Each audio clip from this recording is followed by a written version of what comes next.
WZR Radio starts now.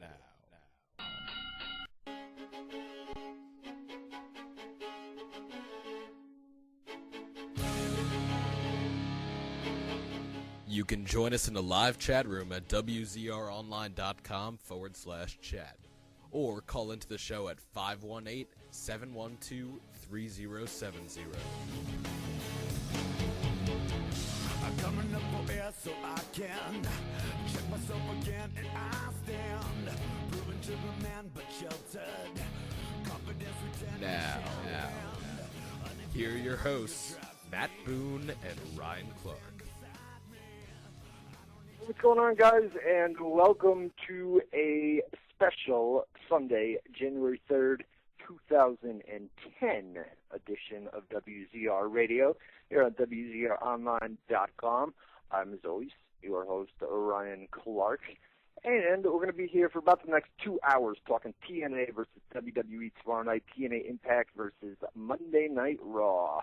Tomorrow, the return of the Monday Night Wars. We're less than 24 hours away until TNA goes live, and then at 9 o'clock tomorrow night, WWE Raw goes live, of course, in the USA Network. So we're going to be here talking about all that. Lots of news, lots of rumors, lots of big stuff is on and popping. So with that being said, Matty Boone, what's cracking, my man?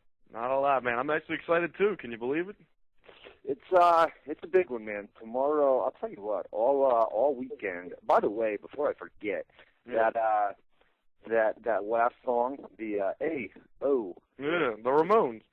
I like that, man. That was a good lead-in, you know what I mean? Because you do an hour pre-show, and then, A.O., let's go. Everybody's ready, you know what I mean? It fit, man. It fit perfectly. Oh yeah. It did. But we got a lot to talk about, man. With you said you're excited, you're ready to go. Yeah, man. I mean, you know me. I don't watch pretty much anything except pay-per-views because I have to for work reasons. Tomorrow night, as soon as 7:30, I'm going to be showered and squeaky clean, sitting here and ready with a snack and a nice soda, and I'm going to turn my TV on. I'm going to have it on Spike TV. I'm going to sit here and I'm going to watch the first hour of TNA. I'm going to flip over to Raw, watch that, and then I'm going to be back and forth all night. And then when it's over, I'm going to come on here. I'm going to download both shows. I'm going to watch everything I missed. I'm excited. I'm excited too. The thing about WWE, and we're going to talk about this in depth throughout the show, and basically what we've got planned. I know we had a UFC 108 pay-per-view last night, so we're going to touch on that. Yeah, real good show, man. So we'll touch on that probably towards the end of the show, and because we got to get it out of the way because we do shows every Tuesday, 7 to 9 Eastern time, and this Tuesday, come on, we're gonna have a lot to talk about with Raw and TNA. So I don't think we'll have a whole lot of time for things like UFC that'll be 3-4 days old by then. Yeah, it's going to be a packed show on Tuesday for sure. We're going to have to run down Monday Night Raw and TNA Impact from last night, and then of course on Tuesday we'll have tons of backstage news and rumors and SmackDown tapings and all that. Yeah, a lot of stuff. SmackDown and ECW. We tonight. Is the TNA taping on Tuesday for the next week? There is. Yeah. Dude, it's SmackDown. It's a busy next few days, man. Yeah, it's been pretty crazy. The traffic on the website usually during the weekends, especially on Saturday. Sunday. Well, Sunday night, they all come back and try to find out what's going on for Monday Night Raw the next night. But all weekend long, man, traffic. I mean, we're talking. Well, we're talking close to WrestleMania numbers. Really? As far as, damn. Yeah. I mean, tonight is huge. We've got a packed chat room tonight. This may be a record. I don't know the numbers with the chat. I don't pay attention to it a lot, but it seems like there's a goddamn lot of people in there, man. I mean, it seems pretty packed tonight. Yeah, it's crazy. It may be a record. We got callers coming in off the hook too. You wouldn't believe it. Yeah, we'll pass out the number here in just a little bit. Basically, what we're going to do is we're going to set things up. Yeah, we're going to talk about Raw. We're going to talk about Impact, the confirmed matches. We've got a couple confirmed matches for both shows, and the spoilers. So we're going to run all that stuff down, and then we're going to open up the phone line. So don't call just yet. Give us a little bit to get through that news and rumors, and then we'll open up the phone lines. And basically, we're going to have a debate with you guys. Put the notice out on the website here over the last few days, and basically we're going to have WWE versus TNA. Which promotion is better and why? Oh, is that what we're doing? Well, I didn't know. I don't read the stuff you put out. I didn't know we had a theme like that. That's cool. That's cool. Yeah, something like that. Which promotion is better, and why do you feel that way? I would say the better question is which show do you think will be better tomorrow night? I mean, right, which promotion is better up until now is kind of irrelevant because tomorrow night they're pretty much two completely different promotions than the one they were last week. That's true.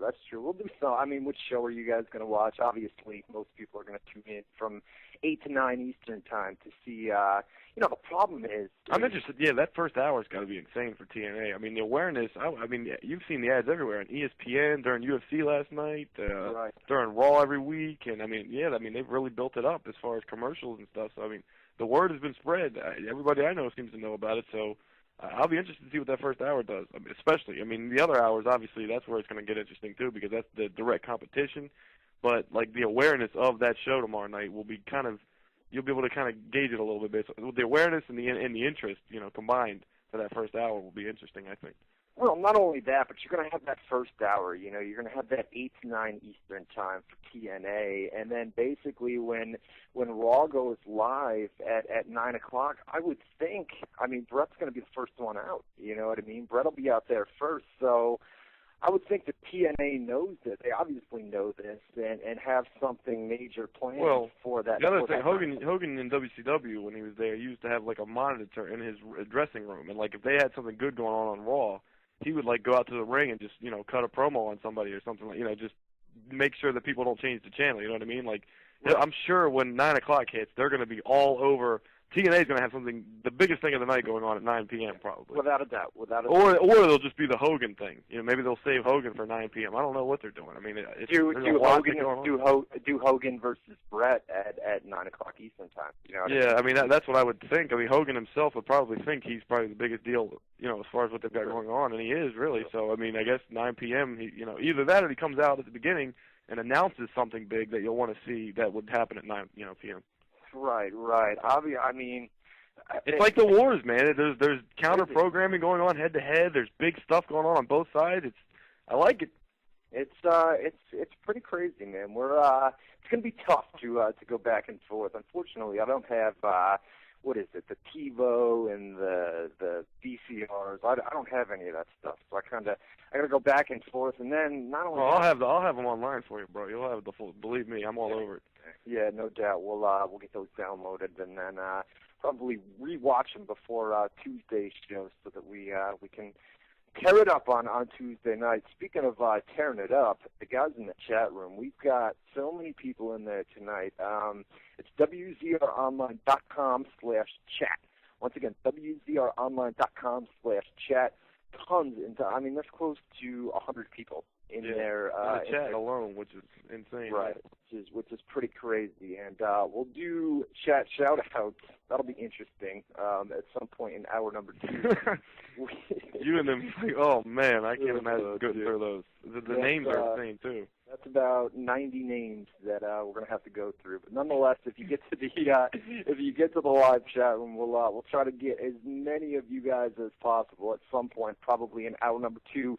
WZROnline.com/chat. Close to 100 people in there tonight. So a huge night in the chat room. And once again, because we've got so many new people here, obviously tonight, we're here every Tuesday night from 7 to 9 Eastern time. You guys saw the notice tonight. You'll likely see it on Tuesday, every Tuesday, 7 to 9 Eastern time, same place. The official website of WZR Radio is WZROnline.com. We've got the chat room, the media player, all that good stuff going on a weekly basis. So join us every Tuesday from 7 to 9 Eastern time. All right, I'll give out the live phone number here in just a little bit. We won't do that. We have got to wish everybody a Happy New Year.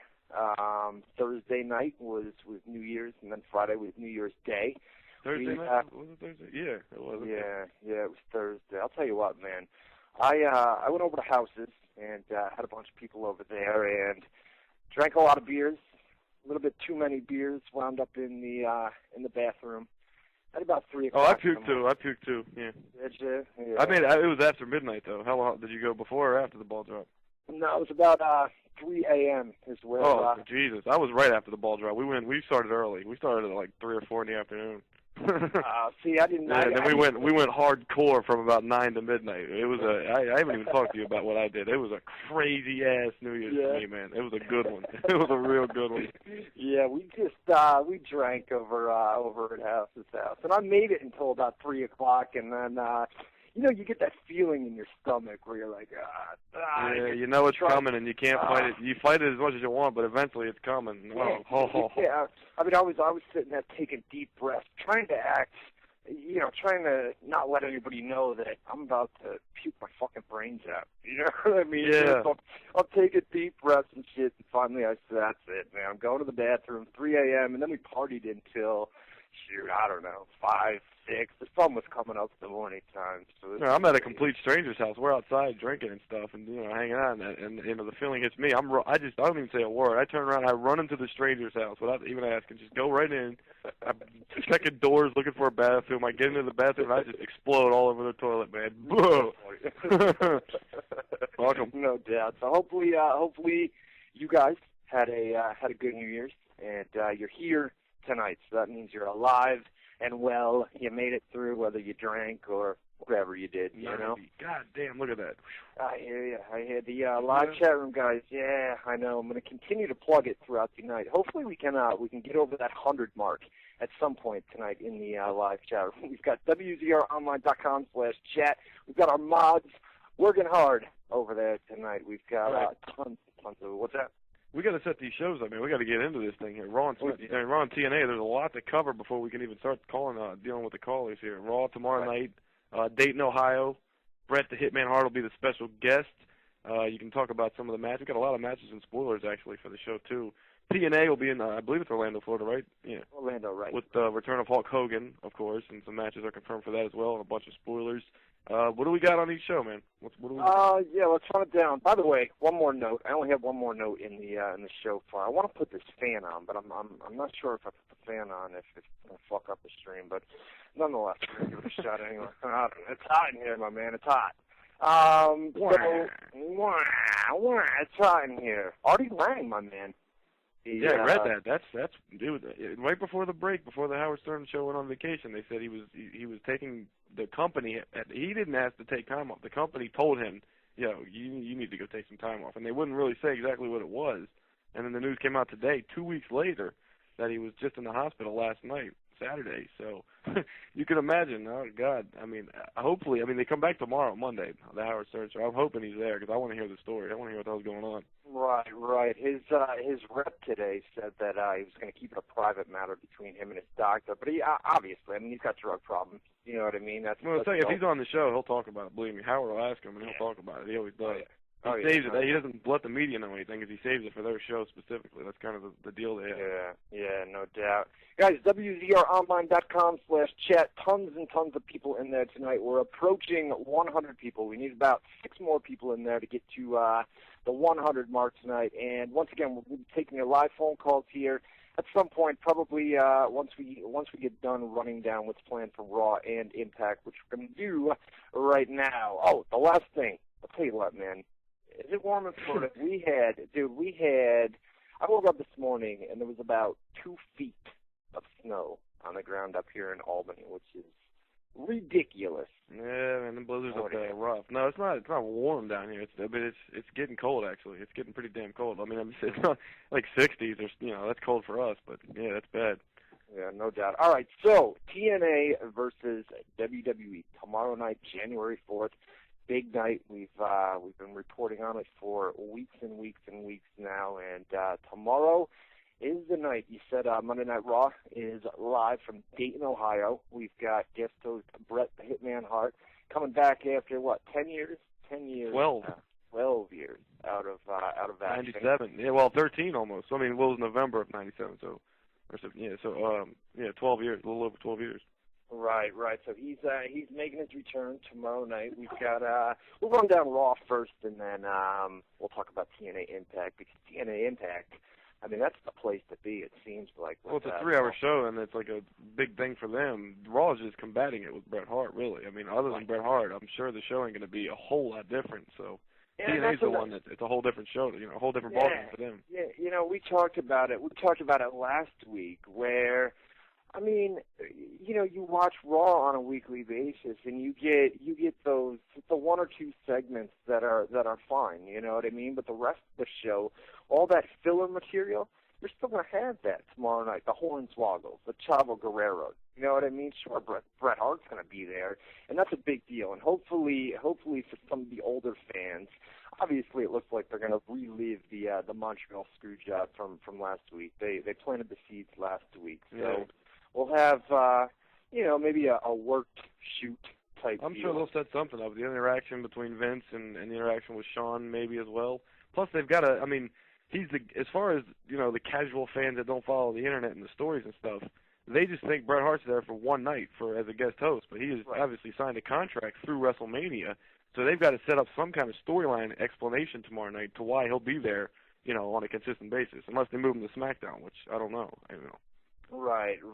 Yeah, it'll be interesting, man. I mean, tomorrow night is huge. We've also got, over on Monday Night Raw, a match that was announced last week on the show. We've got Randy Orton versus Kofi Kingston, and we've also got a unified tag team title match between DX and Chris Jericho and The Big Show, which is interesting. Yeah, you think they'll give Jericho, well, here's the thing, because it could.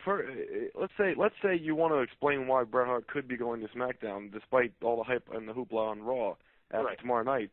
Jericho could beat DX for the title. That would keep DX off of SmackDown and back on Raw, away from SmackDown completely. And if Bret Hart was moved to SmackDown, he wouldn't have to interact with Triple H, who's apparently kind of not really into having Bret Hart back. He wouldn't have to deal with the Shawn Michaels stuff as a regular storyline, because he likes the wholesome stuff. I'm sure he doesn't want to dwell too much on the screw job. So you could get him easily on SmackDown with the Hart Dynasty, where they're located. You could have DX off of SmackDown completely, which is Triple H and Shawn, and there you go. He would fit right in, I mean, my personal feeling, man, is I think tomorrow night, with the angle that they did last week, where Jericho was booted from Raw and did the picket thing outside the arena. I think they get the titles, and then that puts those guys. They'll be on Raw, SmackDown, and ECW if they wanted to, but ECW is treated like, just basically a joke these days. They're about to change that too, right? I mean, they're changing the name of the show and everything.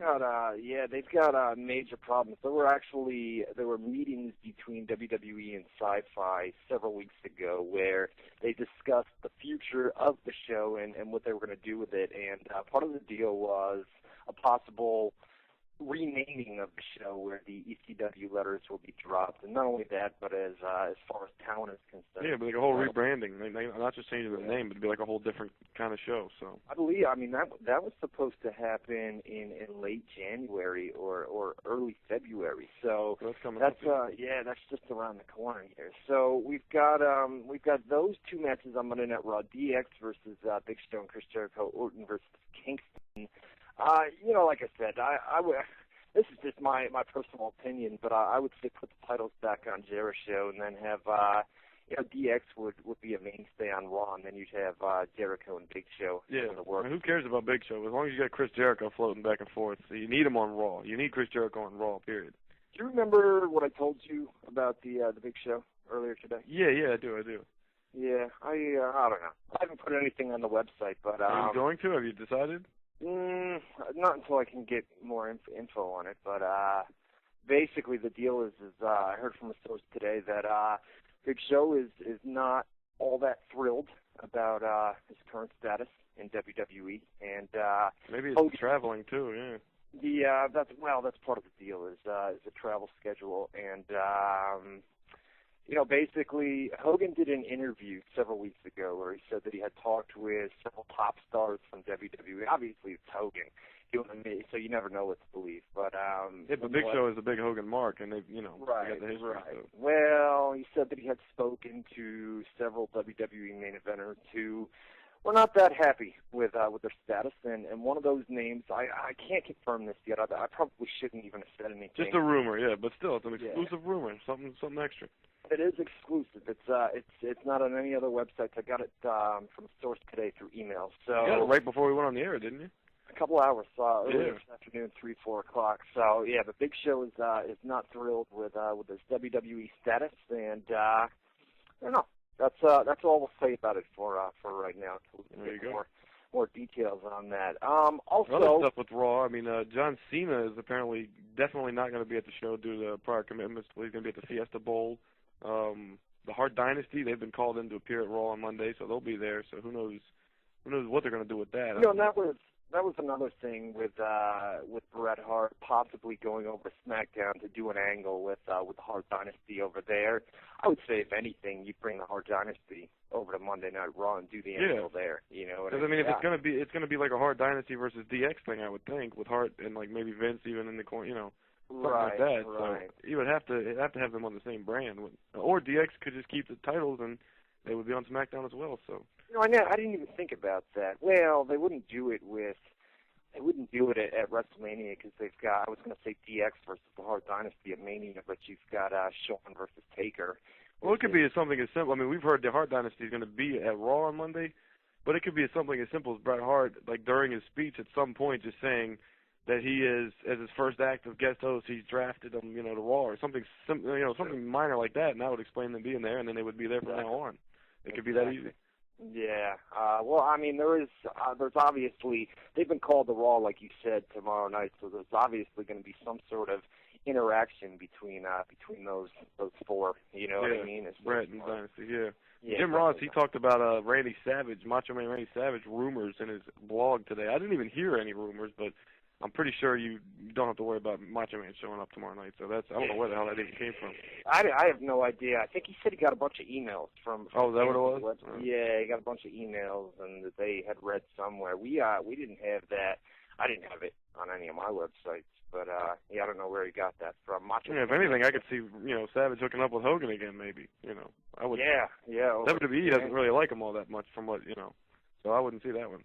Plus, he's irrelevant. I don't see what he could do anymore these days. I mean, if you see, the last time I saw him, I saw pictures of him. He had a big, giant gray beard, and he looked like a bike. It was weird. He didn't look like Macho Man no more. He doesn't look like Macho Man anymore at all, man. Yeah. He's aged big time. Gained quite a bit of weight as well. So it'll be interesting to see. And don't forget that Savage has been in TNA before. He did the angle with them. It only lasted man. He was only there for a month. Maybe. Yeah, that was way back in the day, no?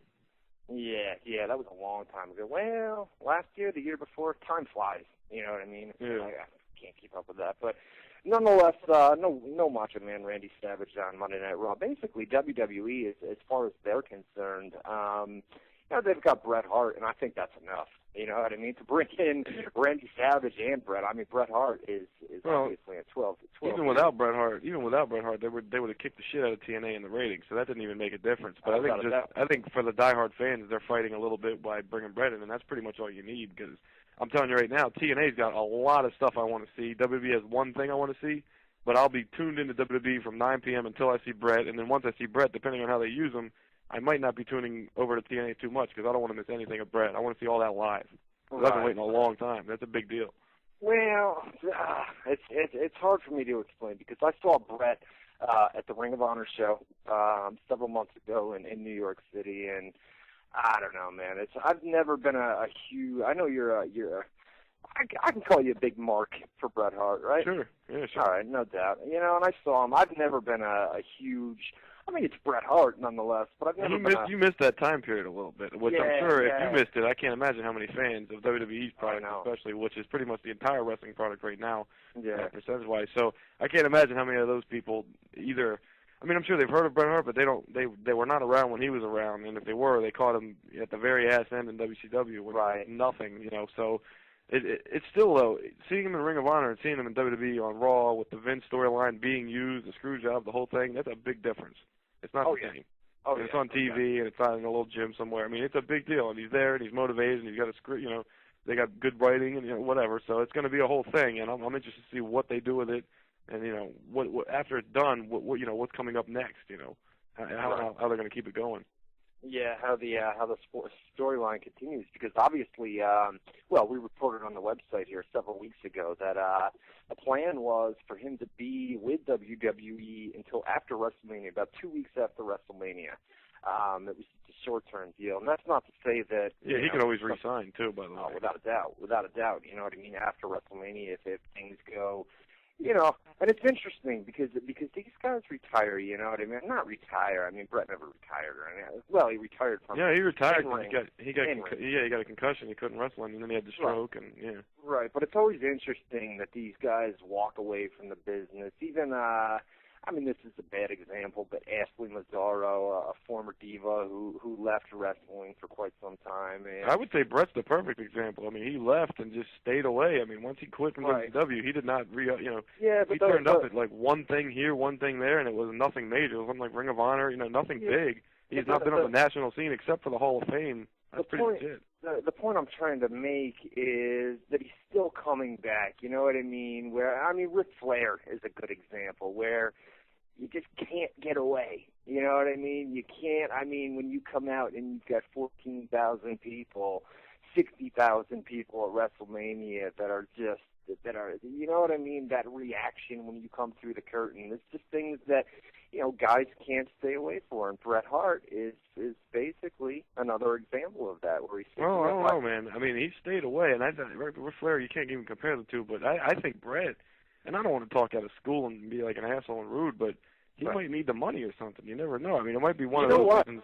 That's why he might not want to. He might not be like craving to come back. He might just need money, and he's coming back to make money. You never know. He might not be missing the spotlight. You know what? The money issues.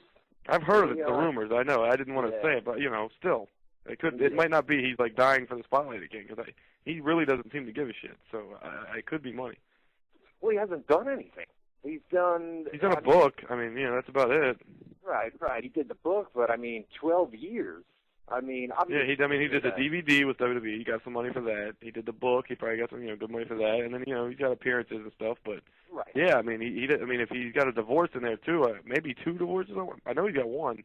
He's gonna lose a lot of money because that first divorce there was a lot of kids, and it was a long, marriage. So remember the one pay-per-view I ordered and out of an ambulance jumped Big Vito. Our buddy, yeah, he even told us about it the week before. He said, hey, you might want to, he hinted at it. Yeah. But, you know him, when he's got anything legitimate to actually talk about, he kind of keeps it hush-hush, which is cool, because then when we're watching, boom, Big Vito's on the air with us one night, and the next night he pops out. Because remember the next night we had a show, the very next night, and he was still in Orlando, and he was talking to us on his cell phone. Right, that's right. Because he used to, for those of you guys that don't know, he used to co-host with me and you for. Yeah, this was before he went to WWE as the dress guy. He had worked there before as a job guy in the past, which he's told stories about main eventing against The Undertaker and stuff back in the 90s. Oh, Jesus. Main eventer. That is a main eventer. Oh, man. He's doing a dress gimmick again for this ISP Wrestling or ISPW or something like that. Is that overseas? I think it's Jersey-based, actually, New Jersey. Oh, no doubt. Yeah. There's like a bunch of names on there, but yeah, they sent me a press release, and he was doing the dress gimmick still. Speaking of, that he sent me a message through Instant Messenger the other day, and said that he's got some big stuff planned, and he wanted to talk to me about it. Which he's asking to come on the air again, huh? Well, gave me the number to call and said I've got a bunch of big stuff planned in 2010. I want to talk to you about it. So probably a press release for an indie promotion. Yeah.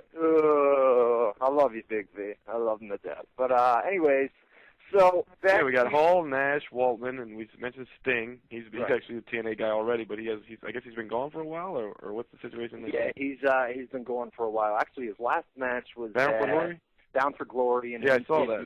He did he got on the mic afterwards and basically thanked everybody. He didn't announce that he was leaving the company, and then they've built it up that he's going to make his return, which is good. You know what I mean? Because it brings you've got Hogan there. Everybody wants to see Hogan versus Sting. You know what I mean? As far as Hogan came out in an interview today or yesterday. I think it was with the Sun website out of the UK, out of the Kingdom, and basically said that his current TNA deal didn't involve any wrestling. But that's not to say that he wouldn't do it. And you've got so many big names. I mean, yeah, he just wrestled. It's not like the guy can't get in there and wrestle, because he just wrestled overseas against Flair back-to-back nights, or not back-to-back. I mean, there was like a day break in between, but it's not like the guy still can't go. He was saying in an interview recently that, well, is that what you were just talking about? I kind of blanked out, but that he said he wasn't going to be wrestling that much? That he wasn't going to be wrestling, yeah. Right. Well, he said that his current deal... It's probably just, he just doesn't want to, he probably wants that to be the next big surprise in his mind or something. Right. Like, hey, I'm going to wrestle, But Oh, yeah. And I'm sure at one point or another you'll see him in the ring, otherwise what's the point? Oh, without a doubt. Well, he claims that his current deal with TNA doesn't involve any wrestling. But when you've got guys like Sting in there and Ric Flair is possible as well. Actually, Ric Flair seems fairly likely now over the Oh, really? Yeah. But Hogan's deal may not say he has to wrestle, but Hogan's deal says he can do whatever he wants. So if he wants to wrestle, he's going to wrestle. Right. So I would expect him. Not in the near future, but at some point they'll build up a storyline where he'll wrestle. So we've got Sting, Kevin Nash, who's there on a weekly basis, X-Pac, Shawn Waltman, and Scott Hall. And then we've got, this is now confirmed as well, Angelina Love is going to make her return. She, as I noted on the website earlier today, she told some fans at a convention several weeks ago that she was planning to return on January 4th. She got the visa issues worked out, so she'll be able to make a return. And that spells trouble for Lacey Von Erich, who is not very well liked backstage in TNA. We've talked about it here before. Doesn't like to learn when they do the matches during the day, when they do the run-throughs.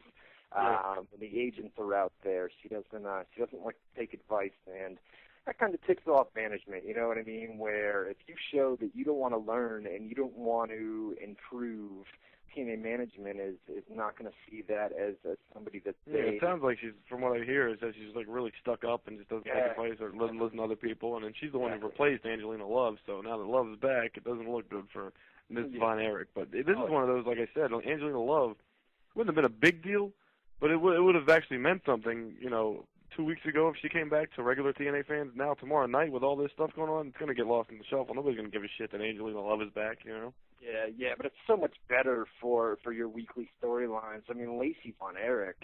Now, the Beautiful People was an awesome. I haven't seen them since the Lacey Von Erich joined, but I mean, back in the day, the Beautiful People were awesome. I thought it was a cool gimmick, like the funny bitches from high school. They were good, and Angelina Love was the star of that trio. Yeah, she's the one who kept it all together. She was good in the ring and good on the mic and all that, and she was the hottest one. But, I mean, I'll never forget the Lacey Von Erich hit a clothesline on somebody several weeks ago on Impact, and it was brutal.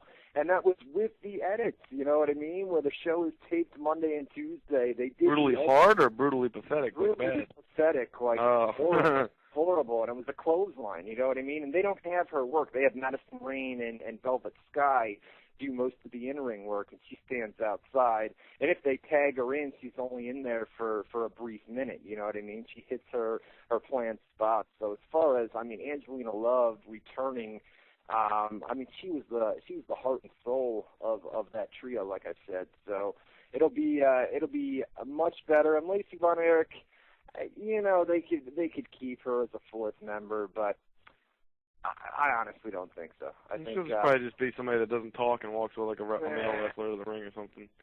I'd say she's done. Here in the next. Who knows? I mean, there's so much heat on her. I mean, back then, nobody in that company is a fan of her, and so I don't know. With the return of Angelina Love, we'll probably see the end of Lacey Von Erich, she's hot, no doubt she's hot, but she's not the good. Hey, how about Jeff Hardy? It was announced earlier today. Shannon Moore, who's a big fan of Hogan. There were actually some big fan of Hogan. A friend of Hogan's actually worked the tour of Australia several weeks ago, and there were some pictures that surfaced online where Hogan was seen partying with Umaga and Shannon Moore in a pool. They were all drinking and Shannon Moore used to be in WCW back when Hogan was too. I guess he's going to meet with Hogan about possibly coming in, and I guess Jeff Hardy's going with him just to get it put. He said he's going to put in a good word for Shannon, and I guess you know they're going to try and get Hardy while he's there if they haven't gotten him already. You know, Oh, if he's not, like I said to you, if he's not on the show tomorrow night, they probably will have something set up to where he's on a future show, I would think, or at least come damn close to it. Well, and the deal with Hardy is, I'm going to put this on the website probably here in the next few days, but the deal with him is WWE is, I mean, they want to offer him a one-time deal where he comes in, works WrestleMania against CM Punk, and then that's it. It doesn't have to be a full-time return. So they bring him back, have him do one match with CM Punk at WrestleMania, and I'll tell you what, man, WrestleMania, I mean, sure you can go to TNA, which has a ton of stuff planned, obviously, but WrestleMania, walking out there in front of 70,000, 80,000 people, is also something that you've got. More like the WrestleMania payoff for one night is insane money for one night of work, and it's in the biggest show, and you can just go home, and that's it. So that's a good deal, I would think. Yeah, and that seems like something he would like because he doesn't like to be consistently on the road, apparently. Right, but obviously, I mean, Shannon Moore, like we said, he's going to be backstage at Impact. Jeff Hardy is apparently going to go with him. He's going to make the trip down with him. They both posted stuff on their Twitter accounts, I believe it was. Yeah, and Jeff Hardy's girlfriend did too, so it's like definitely confirmed or whatever. Yeah, no doubt. So we'll have Shannon Moore, who's going to be there to meet with. Shannon Moore has been in and out of TNA numerous times with several different gimmicks. So wouldn't shock me to see him return in some fashion. And obviously Hogan's got a thing for him. As far as his work is concerned, because he's obviously invited him, or somebody from TNA management has invited him to Orlando to meet with Hogan, probably Hogan himself, I'm guessing. But nonetheless, Jeff Hardy is going to go with him. And like you said, I mean, Hardy's going to be there. He's going to be backstage. Hogan's trying to get everybody. I mean, basically, they're going to try, for sure. Whether or not they get him, who knows, but they're definitely going to go after him. Right, without a doubt. So we'll have both of those guys there, Jeff Hardy and Shannon Moore.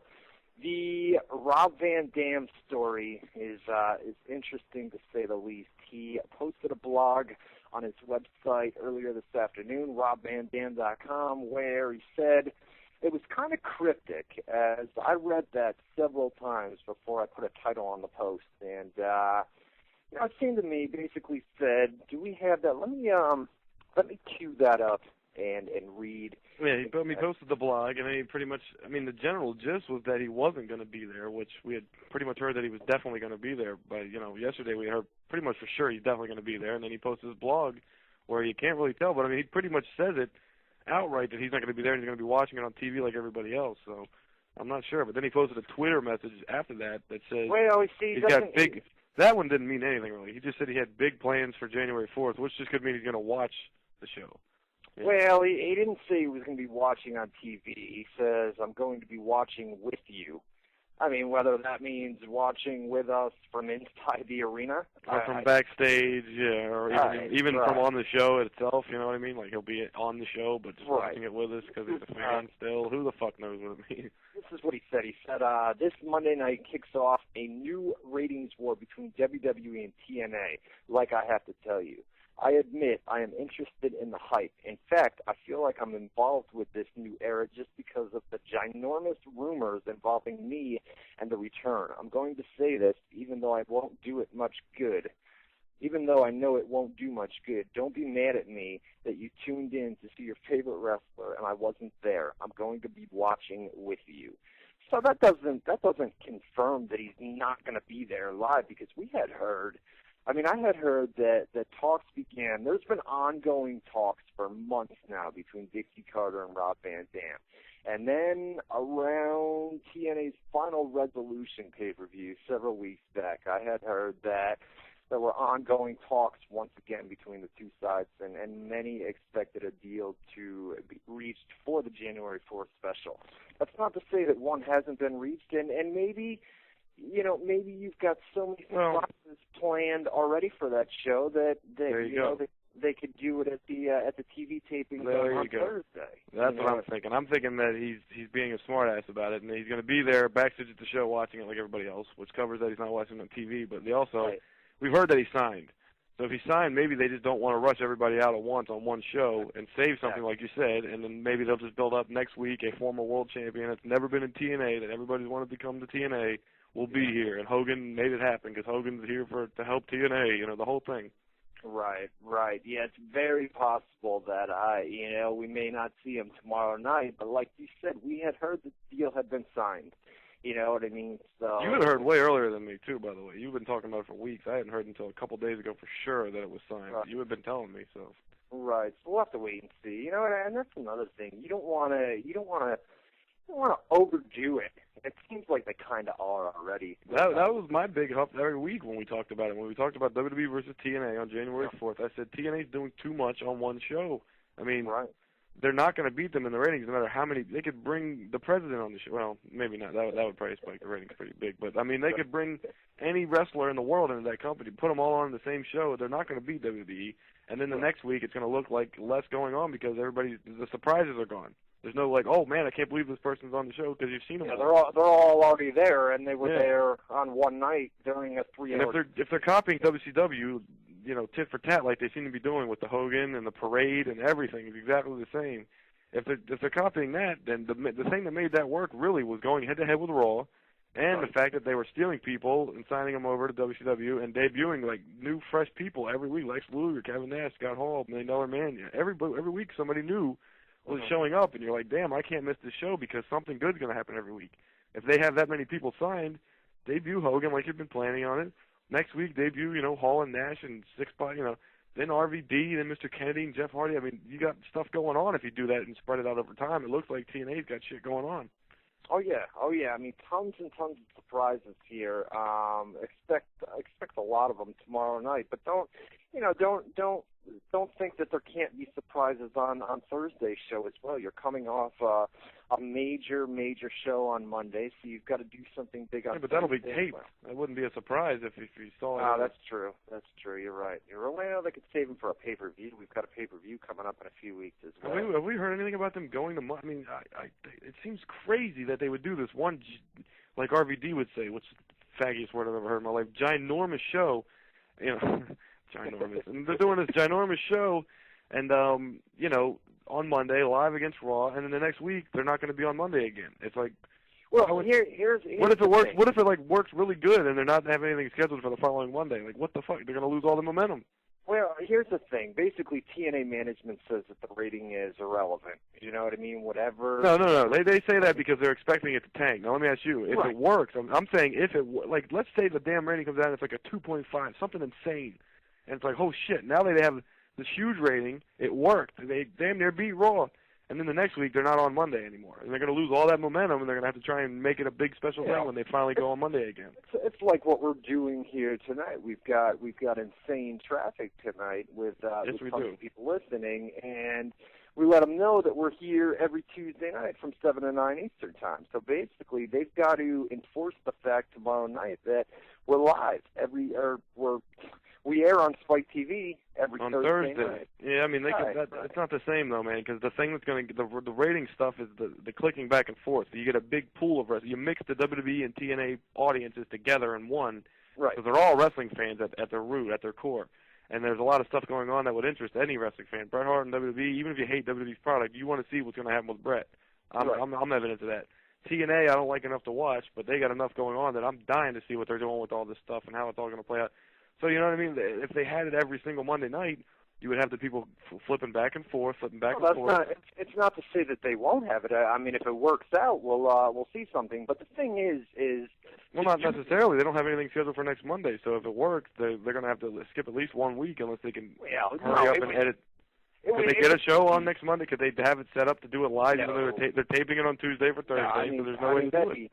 That'd be major. I mean, that would require probably months of negotiations, and Spike TV would have to, really edit their programming on Monday nights. I mean, you've got shows that air in that block from 9 to 11 on a weekly basis, so you'd have to move those shows. I mean, it wouldn't be something that you'd be able to do in 1 or 2 weeks. And not only that, with the media attention, that they basically already accomplished their goal, because you've seen, I mean, people that watch WWE and don't even know about TNA. If you're watching Raw on Monday nights and you're in major markets, you've seen commercials for TNA. If you're in New York City, you've seen billboards. You've seen, those lots of media. Hogan's out there. Hogan, I mean, tomorrow morning, Hogan's on something like 10, 15 different shows during the day, you know what I mean? So you've basically accomplished, you've got the wrestling world talking, and look how high traffic is tonight here on WZR Radio, here on the websites all weekend long. I can't even imagine what tomorrow and Tuesday is going to be like as far as traffic. So you've got people interested, so you've already accomplished part of your goal, and that's to get people talking about TNA and WWE and the Monday Night Wars. Even if you're not a fan of TNA, you've got to be thankful for what they're doing this Monday, just due to the fact that this is like the old days. You know what I mean? This is what I miss. You know what I mean? This is what you missed back in the day when you were flipping back and forth between WCW and Monday Night Raw on a weekly basis. And just it was basically it was a complete, like, the problem with wrestling nowadays is that there's two companies, but you kind of don't care about either one of them, really. And back in the day, the thing was there was so much going on, you didn't know which company to watch and when, because you didn't know what you were going to miss, and, like, you wanted to see everything, and they both had cool shit going on. Both companies have cool shit going on right now. They're going head-to-head. It's awesome. I hope TNA makes it work, and I hope they do it on a permanent basis is my thing. Because for 1 week, I'm super excited. I would do it. No matter, I don't care if they faded away at TNA. They had nothing left to surprise anybody with. No more big names. And it was just back to normal. Bret Hart was in a corny storyline on Raw. Either way, I would still be interested enough for the first few Mondays, unless it was just god-awful, to flip back and forth and just see how they try and compete with each other, because there would be some level of competition there no matter what if they're head-to-head. Right, no doubt. We live chat room, WZROnline.com/chat. Once again, WZROnline.com/chat. Lots and lots of people in there tonight. I had something I was going to follow up on, but I completely lost it. We only got a couple minutes before the break. Did we get everything on TNA off of? Yeah, we've got everything with TNA. You want to talk about UFC? Can we do it in 5 minutes or no? Oh, let me see. What do we have last night? Yeah, UFC 108 was live from MGM Grand Garden Arena in Las Vegas, Nevada last night. Main event was Rashad Evans versus Thiago Silva in a light heavyweight bout. Co-main event was Paul Daly versus Dustin Hazlett. We had two prelims on Spike TV. We actually had all of them, but we had two live prelims on Spike TV. And those were Cole Miller defeating Dan Lozon via submission. He actually had a backwards triangle on Anna Kimura at the same time. At 3:05 of round one, you got to tap out, and the submission of the night for that. Yeah, that was a great fight. Martin Kampman defeated Jacob Volkman in the other live prelim, and he got him by submission by guillotine choke at 4:03 of round one. And that led into the pay-per-view, which opened up with Junior Dos Santos defeating Gilbert Ivel in a heavyweight fight via knockout at 2:07 in round one. Jim Miller defeated the returning Dwayne Bang Ludwig via submission. He got an armbar at 2:31 of round one. The fight of the night went to Sam Stout versus Joe Lozon. Sam Stout got the upset victory there with a unanimous decision, 30-27, 30-27, and 30-26, so he won every round. The co-main event saw Paul Daly, new British fighter, who is coming fresh off a knockout victory. Who the hell was that against? It was an impressive win, too. Who the hell did he knock out? Paul Daly. Oh, Martin Kampman. Yeah, he knocked out Martin Kampman. So now he knocks out Dustin Hazlett as well. Early into the first round, 2:24, he got the knockout of the night. And it looks like he's going to be fighting Josh Koscheck, John Fitch, or Thiago Alves next. And if he gets through those guys, he could be next for GSP. So keep your eyes on him. GSP and finally, versus Paul Daly, if he can get through Koscheck, Fitch, or Alves, whoever they give him next, yeah. Nice. Because they don't have many people for GSP. I mean, he's fighting Dan Hardy next. Come on. Right. Actually, yeah, Dan Hardy's a teammate of Paul Daly's too. I should mention that. Hardy's the guy with the red hair or whatever. Yeah, the mohawk. Hair. Right. The mohawk and the red hair. Right. And then finally in the main event, we saw Rashad Evans get the win over Thiago Silva via unanimous decision, 29-28 across the board. So he won 2 rounds to 1. Although he solidly won the first 2 rounds with takedowns and punches. And he wasn't really dominating, but he wasn't really hurting Silva, but he was dominating the action. He was controlling the fight completely. Third round, man. Yeah. Thiago almost knocked him out. He knocked him down several times, blasted him with big punches, but then he gassed out and he couldn't finish him, and Rashad was able to take him down and finish that round out. So he lost a round. Hey, I was telling you last night, you could have argued that main event, and I've heard other people say it since then. You could have argued that third round as a 10-8 round for your guy, Thiago Silva, because he almost knocked Rashad out. He came damn close. You could give him 10-8 for that round. It was. And if you were to give him 10-8 for that round, which no judge did, oddly enough, if you were to give him 10-8 for that round, it would have been a draw. 2 rounds to 1, but the one round that he had was a 10-8, so you got the extra point. So it would have been a draw. Right. They didn't go that way. All 3 judges saw it 2 rounds to 1. We had fairly good judging last night as well. I know there were only a few fights that actually required the judges' decisions because a lot of them ended in tap-outs or knockouts. But nonetheless, the judges' scoring last night, and there's only 2 decisions. Right.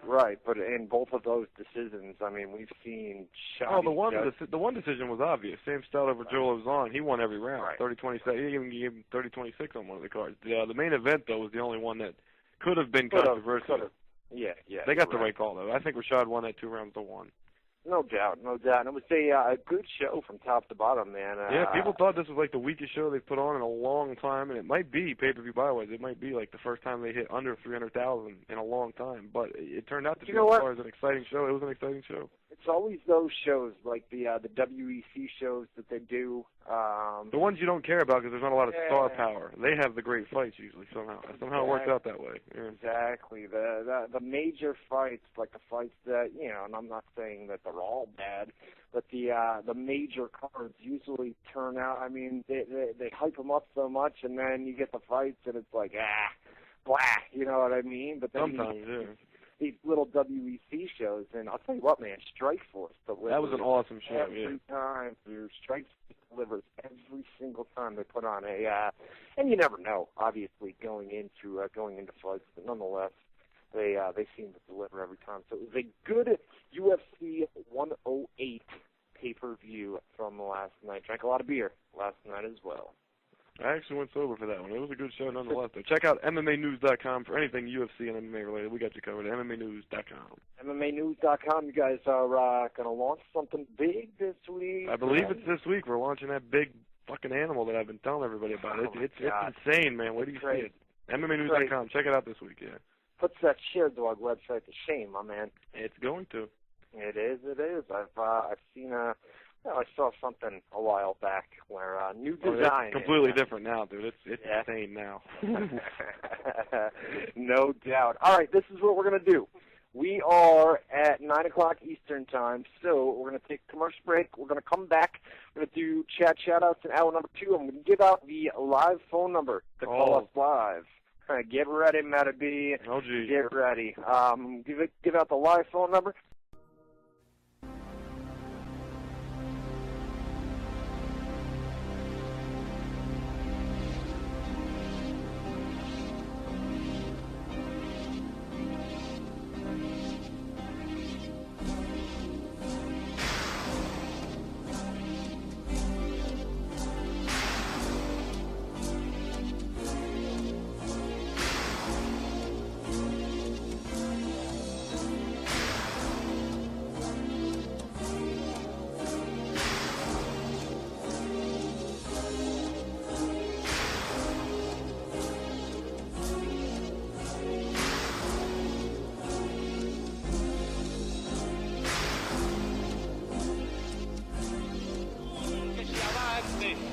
al esfuerzo y al heroísmo de una revolución. No los queremos, no los necesitamos.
we're back, WZR Radio with Matt Boone and Ryan Clark for hour number 2 on a special Sunday night special here on WZROnline.com. We're going to open up the live phone lines here in just a minute. Going to get out the number.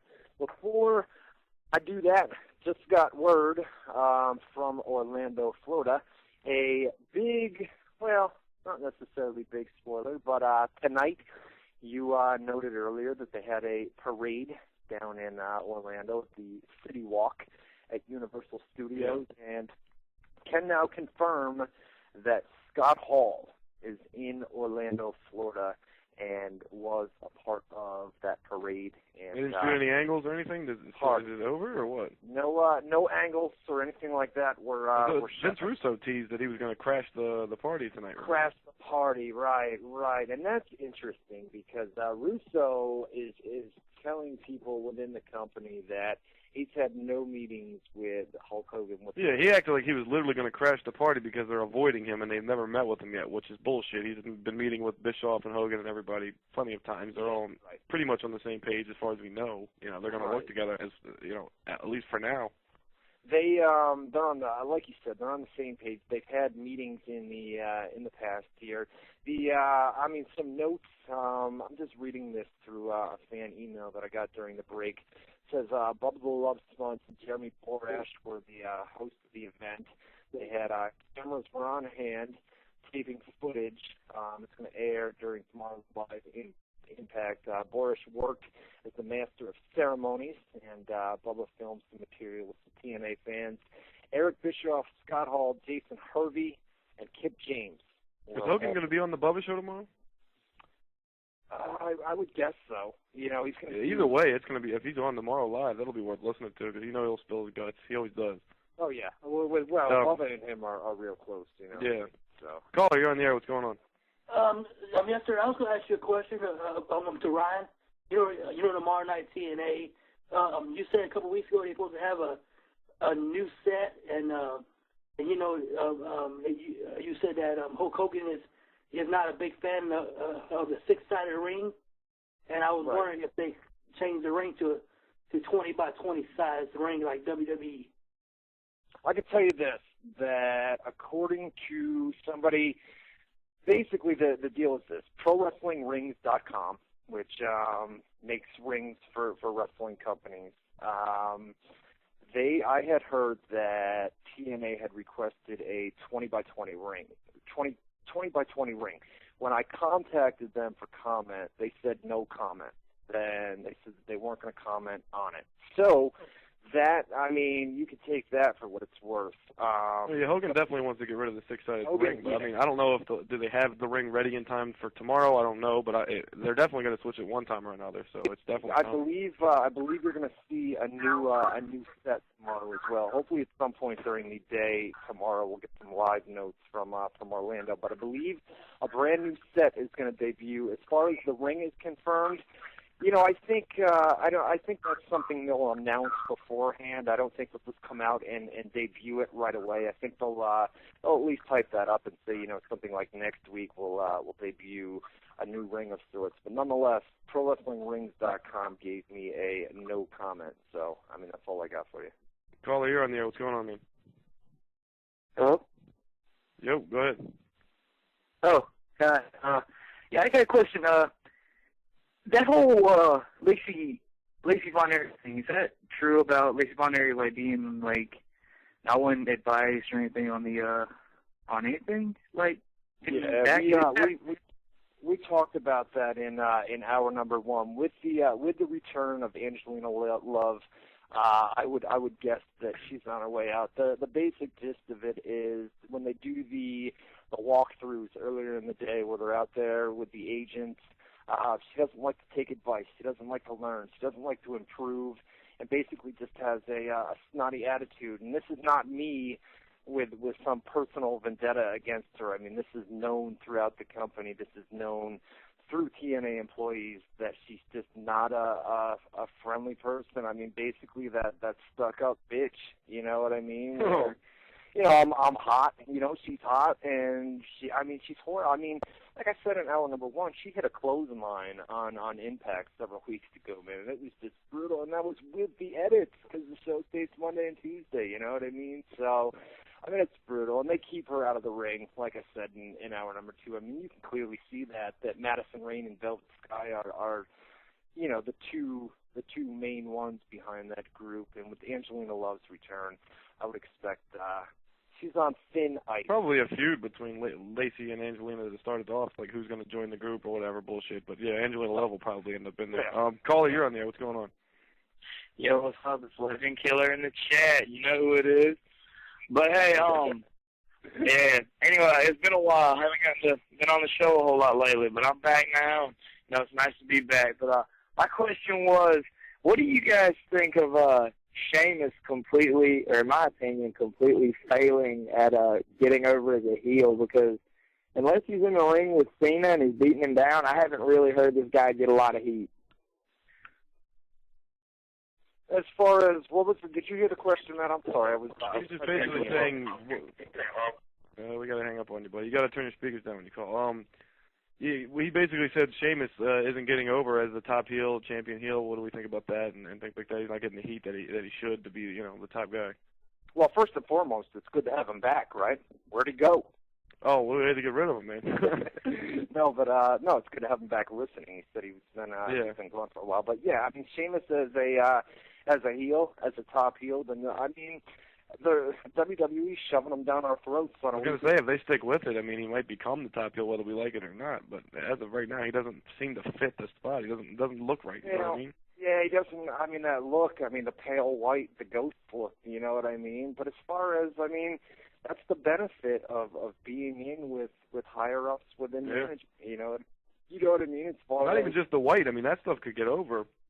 I think it's the way he's being booked to be like an animal, kind of beastly guy, but standing next to John Cena, he's no bigger than Cena is, really. So, how is he this big animal like Batista or something like that? That's his character, but he's just a little guy, Well, he's got right now he's got the ears of management, and obviously is our WWE champion, whether we like it or not, and they're going to continue to push the guy down our throats. So we'll see, man.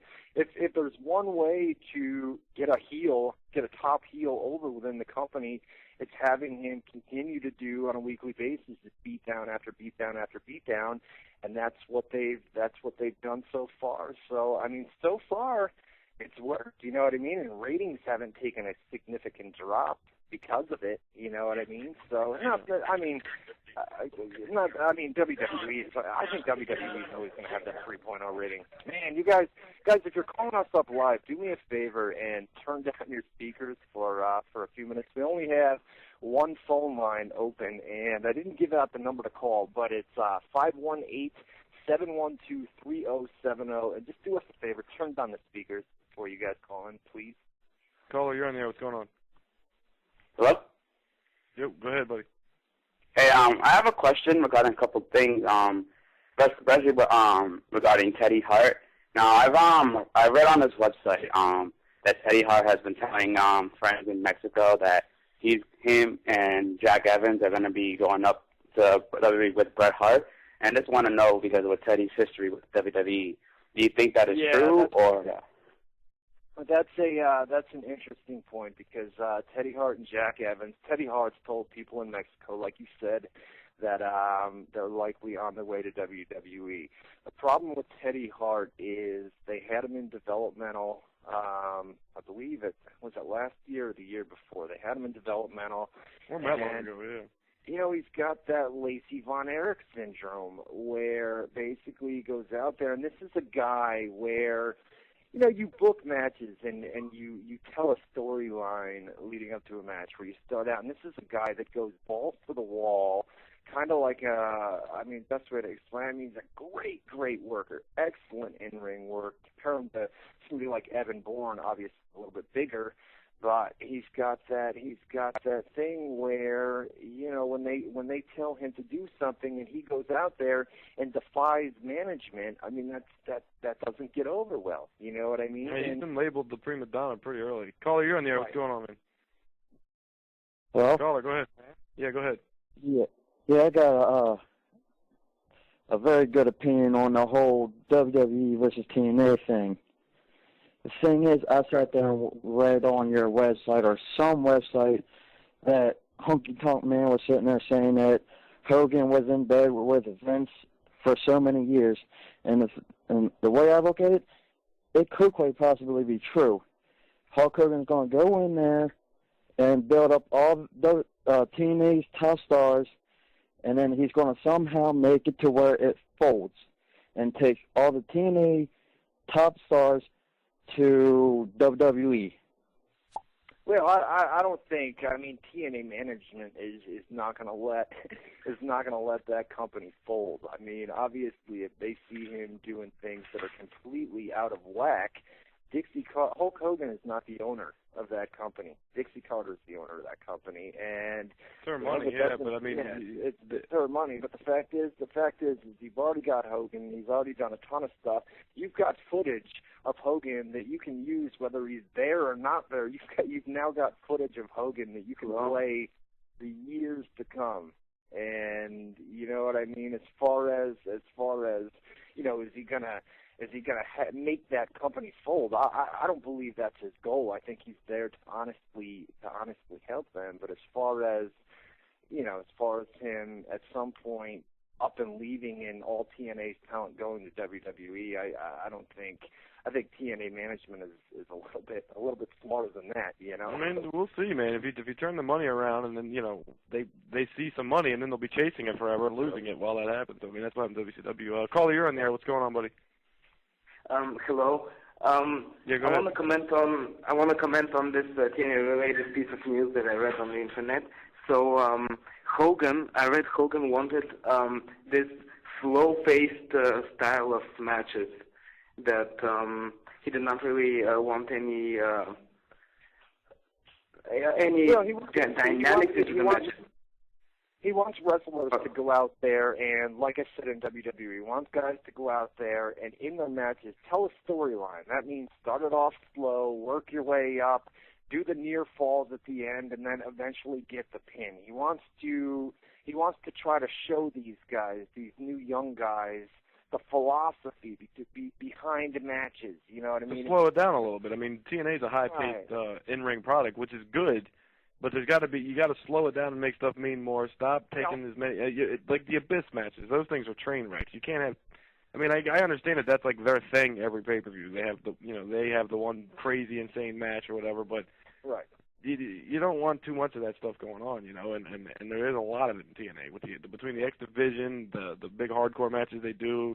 There's maybe he wants to get in and clean it up a little bit. But the other thing is you can't slow it down too much because a lot of that is what makes TNA different than WWE is the fact that they've got the X Division and these guys flying around the way they do. Well, I think Hogan obviously knows that the X Division is something completely different, and he can still go in there and try to teach those guys how to tell a story during their matches. You know what I mean? As far as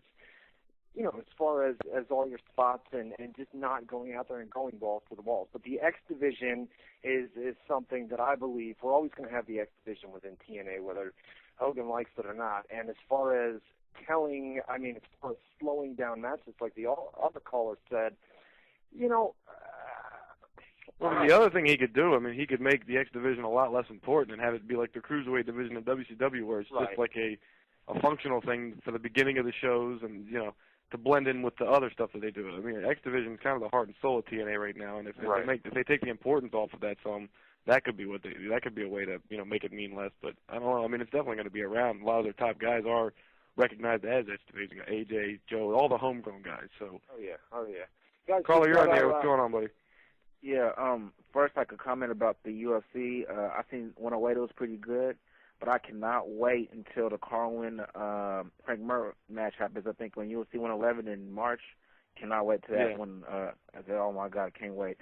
But we'll know soon if that's for the interim title. I mean, supposedly it's for the interim title, but I guess it was announced post-fight press conference last night. Dana White said that Brock Lesnar, they'll know what his future is this week. He's going to see that doctor that's going to tell him if he needs that surgery that'll keep him out a minimum of 2 years, maybe force him into retirement, or he could be back as soon as, sometime 2010 to fight. So we'll know if that's an interim title fight this week, and we'll know what's up with Brock this week as well.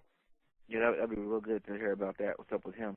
But a question about this thing is Bischoff, is he really trying to take it to WWE again, like take him over, like be the number one, with Bischoff in them, or are they just doing this kind of for fun? You think? I mean, originally it seemed like he was just doing it because he's aligned with Hogan, and this is what Hogan's doing. But the more you read of his blogs and tweets and all that crap, he seems to be like he likes the idea of giving Vince competition again, and if it works, I'm sure he'll be all about it. But if it doesn't work, I'm sure they'll jump off of it as soon as possible. Oh, without a doubt. If this doesn't work, if yeah, they're out of there. Man. They're not going to take the blame for killing another. No way. Oh, without a doubt. And TNA management will see this. If it's not working out, Hogan will be gone. So the question really is, what do they consider it to be working out? What's considered success? What rating do they need? What pay-per-views do they need? What moves and changes in the company do they need to them to be happy? Here's another thing as well, as people are talking about this rating, what kind of rating is it going to draw? Don't forget that we've got a third hour. So as far as telling a solid number for a 2-hour show, that's going to be tough to call. We're going to be able to get the breakdown from 9 to 11, but as far as a final rating, I mean, that third hour is really going to throw things off as far as if you're looking for an actual number, a 1.5, 1.7, 1.8, that third hour is going to be tough. We'll be able to break it down later once Nielsen releases their ratings. But I mean, Nitro was 3 hours when they went head-to-head with Raw, so, I mean, it's not like it's not been done before, but it is hard to maintain a 3-hour audience by the, usually you peak in the third hour or the second hour. If you have 3 hours, it might be a different story. I mean, I don't know. Yeah, guys, we've got our live chat room, WZROnline.com/chat, and the phone number to call us live if you want to talk about TNA versus WWE, which product is better, which show you're going to watch tomorrow night, 518-712-3070, 518-712-3070, WZROnline.com/chat. Callie, do you have anything else, man? Yeah, one more quick question. I'm going to hang up. Carlito, I like him, but the way he's kind of, you could say, being used. You think when his contract is up, he'll maybe be TNA, or do you think he'll re-sign with WWE, you think, when Carlito's contract runs out? And that's all, you guys. Thanks. Thank you. It'll be interesting to see what happens with Carlito. I can give you guys an exclusive on Primo. Not a big one. He could always go back to Puerto Rico, too. Carlito could. I mean, he doesn't necessarily need to be in America. Well, his father's out there, too, so he's got... Well, they own the promotion, yeah. I mean, he could be a huge star over there. Primo got married yesterday. It was a secret ceremony overseas, and speaking of Carlito, he was the... what's it called, man? The maid of Brother of Honor, something like that. Help me out here. Best man, maid of honor. Best man. You really didn't remember best man, maid of brother? What'd you say? I don't plan on getting married in my life, my man. Maid of brother though? Come on, bro. Caller, you're on there. What's going on? Legend Killer again. I was actually going to ask you something last time I called in. TNA, they've been trying to do all this big stuff to get big ratings. What was your opinion on the way they did the Knockouts New Year's Eve thing? Because in my opinion, that was just like a waste of 4 hours. The only things I really watched were the top 3 matches, and I'd already seen all 3 of them. But that's my one question. And my other one was, what's your opinion on the way that TNA is using Amazing Red? And that's all, guys. See you in the chat. All right, no doubt. Thanks for the support as always. He's in here on a weekly basis. As far as go back to Puerto Rico too, Carlito. Oh, what's that? That's That's another caller, man. Yeah, man. Got to turn down those speakers. Now, as far as what was his first question? He asked about the New Year's Eve special on Thursday. I'll be honest with you. The Knockouts. Yeah, I didn't see it. I mean, nobody's going to watch anything on New Year's Eve for that long anyway, wrestling related. So, I mean, they really, I don't know if they wasted it because there was really nothing to waste. The show was the idea of doing a show 4 hours long on New Year's Eve was a waste to begin with, in my opinion. Well, we know that divas and knockouts are typically draw a little bit higher. Main events and stuff like that are obviously going to be your peak. But as far as the idea was to put on a knockout special, all divas. It was New Year's Eve. They knew that it wasn't going to draw a huge rating in the first place. We don't even have the rating for that because it's delayed due to the holidays. But nonetheless, I didn't catch it, and I read the spoilers online. But as far as what happened, I didn't even see it, so I can't comment. Caller, you're on there. What's going on, man? Hey, how you guys doing? What's up, buddy? Go ahead. My comment is just on the guest host on Raw. I feel that takes a lot of the show with them flubbing names and stuff, and the PG rating. I just want to know what you guys think about that. Yeah, the PG rating is a big deal. That one they got to get away from. But I mean, obviously, from a business perspective and financially, they don't need to get away. It's working. I mean, they're making money, they're doing good. But if TNA, let's put it this way, if TNA becomes a threat, that PG thing is going to hurt them, But I forget what the other part of this question was. Did you catch it? No.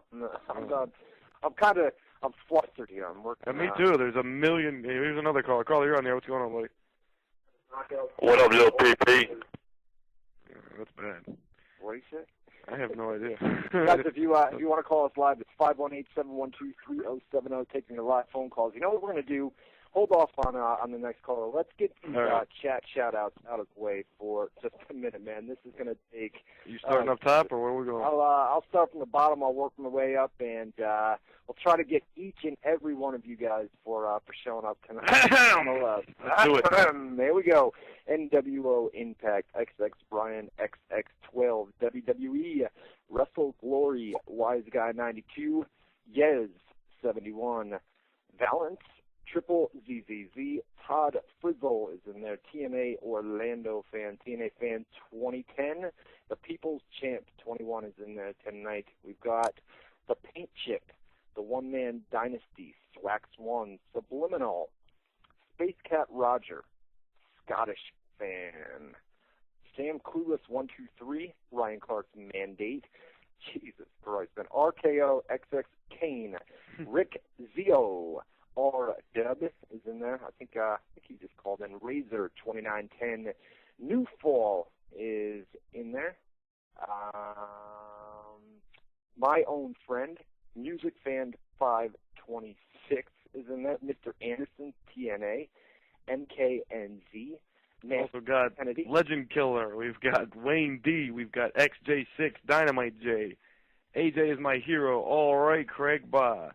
Austin 316, Valiant 316, Big Red 03, Big Easy, Bill, Blake Kansas City, Adam, Jesus Christ, this is hard, Bobcat 79, Bob Romeo 4971, Boone Son, Chalk, Cheater, Chiller Spoon, Chunk to Pooch, I don't know how to say that one, I apologize, Chris, Crazy Joe, Ohio, Dwayne Johnson, Draven Cross, Dusty YNH, L Dandy LWO, Genetic Jackhammer, Give me Ace the Truth. I'm sorry. These are crazy. Grimace, is that what it says? Okay, Grimace the Truth, yes. Harry Hotspur.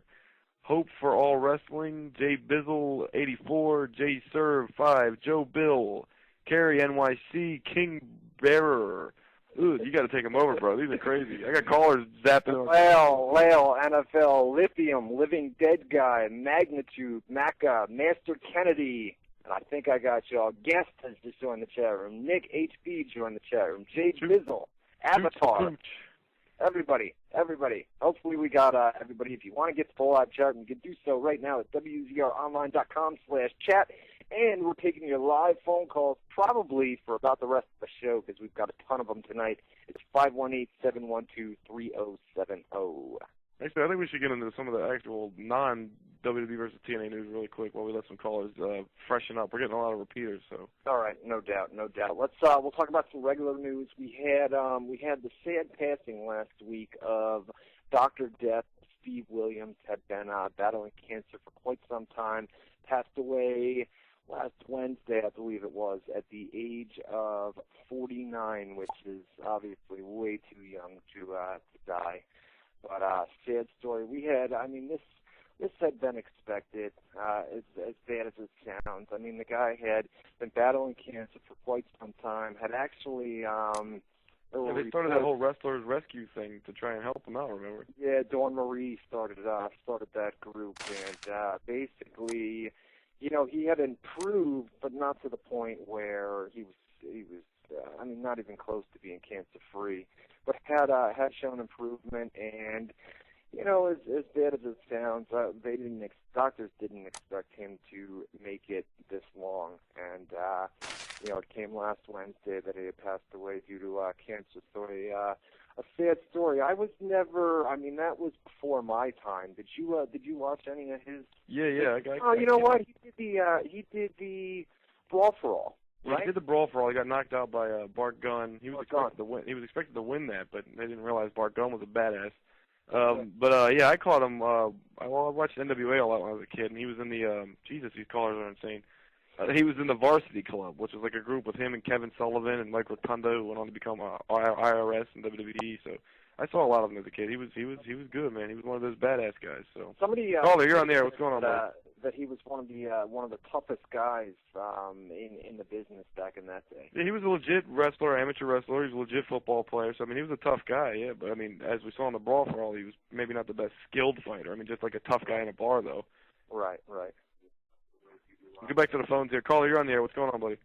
Yeah, I was never. I mean, that was before my. All right, you waited too long. That was us. You could tell. Was that? No, I thought that it was you. I could never wait too. That was your voice right there. No doubt. Guys, give us a call right now. It's 518-712-3070. Caller, you're on the air. What's going on, buddy?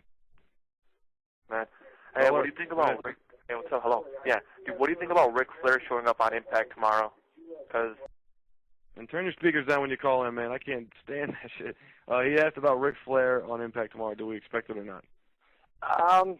It's a good question. I don't know. I mean, I did originally, but now that the date's here and I haven't heard anything definitive, I don't expect it really. I mean, no, those were the other names that we left out. I mean, it was him and Ken Anderson, Mr. Kennedy in WWE, as well was another name that had been rumored. The last I heard with Anderson was that he was kind of taking an indefinite leave, just basically a break in hopes of a WWE return at some point down the line. But it's possible that he'll be there. As far as Ric Flair showing up tomorrow night, well, I'll tell you what, that'll be a big one, man, to have him come in. But I haven't heard anything in the last few weeks here. Maybe they're playing it safe, and like we said earlier with RVD, maybe they're holding off on him. Maybe they're holding off on Flair too, and they'll be doing it right and like sprinkling them out over time. You think about it. We've got Hogan, Scott Hall, and Sean Waltman basically pretty much confirmed for tomorrow night. And then returns like Sting and Angelina Love and people like that. So I mean, they've got it loaded up.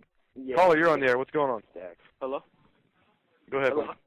Yeah, just this quick question. You think with the return of MWO, you think we're going to do the same thing it did for WWE? Like, because that was the only time it got a 5.0. You're talking about the NWO? Yeah. Are you talking about what the ratings? What they'll have an impact on the ratings? You think it's going to be 3.0, 4.0 in 3 years, like probably by next year? By next year, do we see them in competitive rating? Like, I don't know. I mean, it depends on if they go. I think they have to go head-to-head on Mondays. I don't think they'll ever have that big of an audience on Thursday. Not right out the gate, at least. They would have to establish the audience on Monday and then take it to Thursday if they wanted to do that. But I think to get that audience, you got to go head-to-head. And until they're going head-to-head regularly, we won't know if they can compete long-term with WWE. You can't go head-to-head if you don't know. And I think that's what I'm saying. We got to see tomorrow night how it starts, and then from there how they react to what happens. If they keep going, if they change up the plan, whatever the case may be. No, you can bet that if that show draws a decent rating, which obviously they're hoping for, there'll be talks with Spike TV to get a new show on Monday. Hogan has come out and said his ultimate goal is to go Monday night every Monday night. Every Monday night, exactly. But you've got to test the waters, and that's exactly what they're doing tomorrow night, going all out with a media blitz. We'll see how it draws, and then obviously if it draws well enough. And don't forget that, I mean, WWE has a stack on. I mean, Bret Hart returning to WWE is huge for them, obviously. You know what I mean? Turn the fucking speakers down. Jesus. No, but as far as NWO, don't forget that TNA obviously can't use the NWO letters because that's trademarked by WWE. But just to see those guys, like you said last week, are they allowed to use like the Wolfpack or the Outsiders or anything like that? Sure. I'm not sure what the trademark deal is. I know that X-Pac and NWO for sure is WWE trademarked, but as far as Outsiders as well is trademarked by WWE. So how about Wolfpack? Yeah, Wolfpack. That's what those three specifically were, the Wolfpack. the Wolfpack. Yeah, I would say that would probably I would think so. Yeah, they got all the trademarks, right? Yeah, that was back in WCW and. Yeah, they had that. Yeah, they got that then. That would have been acquired. Yeah. Caller, you're on the air. What's going on? Nothing much. I was just wondering what you thought about the rumor of Mr. Kennedy and Paul Heyman returning at TNA tomorrow night. I talked about Kennedy, but Heyman. I mean, there's been stories about how they want to bring him in to do some of the writing or something like that. So, I mean, here's the deal. I can confirm that several weeks ago there were talks between Paul Heyman and TNA. If you were to go and ask Paul, have you been talking with TNA? I can guarantee you that he'd say no. But there had been talks. Well, you know that. Yeah, he works with my company. So, yeah, I haven't heard anything definitive, but I've heard that they want him, so I don't know what that means, you know. Right. The story today with all those names, Heyman, RVD, Ken Anderson as well, was started by a website, the Sports Courier. Basically, their article said they gave percentages of who they thought, and I believe this is just opinion on their like a poll. Yeah, basically reading what we put up on the websites, and their opinion basically said that as far as Ken Anderson, Mr. Kennedy in WWE, there's a 95% chance that he'll make his TNA debut tomorrow night. As far as Heyman, they were told that there's a 75% chance. Rob Van Dam appears there's a 70% chance. I mean, that article, I had debated whether I was going to post it on the website. It doesn't seem like there's much to that. Yeah, I think, I mean, as far as percentages and things of that nature, I think that's more speculation than anything. But there have been talks between Heyman and TNA Wrestling within the past several weeks, within the past month. So, I mean, take that for what it's worth as far as, you know, it's what they do. Caller, you're on the air. What's going on? Hi, guys. I just have a question about tomorrow night. That obviously is expecting some pretty monster ratings with Bret Hart returning after 12 years, but since their demographic is so young these days, do you think that might negatively affect the ratings because they might not know who Bret Hart is? That's true. We talked about that earlier. I mean, yeah, like the younger generation, I'm sure they know who he is, but I don't think they realize what a big deal it is that he's. I don't think. And the other thing is the screw job. How much do younger fans know about what went behind that screw job? Because that's a very elaborate, detailed, complicated story. So I don't think they get the big. You don't even really seem to get how big it is, or you do and you just don't care, one or the other. But I mean, it's a really big deal. But yeah, the WWE audience right now is a lot more, youth driven. So you don't know how big of a deal they think it is. I mean, we'll find out when the ratings come out and everything like that, and But that is very right true. now, But I think when your older generation of fans finds out that Bret Hart is going to make his return to the company, you're obviously going to draw those people back in. If they've tuned out, which Jesus, you can't blame them. You know what I mean? Me directly. I mean, I'm a sample audience. Right, I've tuned out. I'm tuning back in because Bret Hart's coming back. Because Bret, exactly. And you're not a guy that watches the product on a weekly basis. If Bret wasn't coming back, I would definitely have watched TNA. Probably wouldn't have even checked Roll Out at all. But because Bret's there, I got this. I got a debate now. Which one I'm going to stick with? Which one I'm going to, I'm flipping back. By the way, I believe that may have been the first woman to ever go into WZR Radio. I think it was too. It was, yes. I don't recall. So. Back in the day, there was one. I know that because she was like a whore of a caller. But that was the first regular female caller I think we've ever had. I believe so. That's good, man. That's good. New fans, guys, we're live every Tuesday night from 7 to 9 Eastern Time. The official home of WZR Radio is WZROnline.com. We've got tons and tons of calls tonight. Tons of You have no idea. Well, yeah, it's crazy, man. They are coming in. I believe we have another one right now. It's 518-712-3070, guys. Caller, you're on the air. What's going on? Caller, go ahead. Hello? Yeah, go ahead. Hey, how you guys doing? What's up? All right, get out of here, man. What the fuck? You got to be quicker than that, dude. Jesus Christ. Jesus, man. Well, when you pick up the phone and you say, hey, you're live on WZR Radio, hello? Well, the process is when you call in, we'll put you on the air out of nowhere. If you hear us on their phone, then you're on the air, and then just wait for us to say caller on the air and then talk. Because there's only one line, so if you hear it, then it's you. Hey, let me run down one more news bit here. Molina, we talked about it earlier, suffered a torn ACL during a house show on last Tuesday night, and She's been pulled from house show lineups through February, and I expect that it'll be a little bit longer than that, possibly beyond WrestleMania, as that's an injury that requires a good amount of time to recover, probably between 6 and 12 months. I know that's a big, a big area. That's a bad one, yeah, because that's your mobility, that's your leg, that's your mobility in the leg, and you got to be able to move. So. Yeah, but she's going to be out. The Fox Time Warner deal, obviously, you guys know we still have Fox here, so that's good news. I told you last week that I expected that to be resolved because it's just, between those two mega companies, there's way too much money to be lost there. Yeah, and they were talking about New York and Los Angeles and Dallas and the main markets in the country, and that would have been a huge thing. No football, no SmackDown, no nothing on Fox. That's big.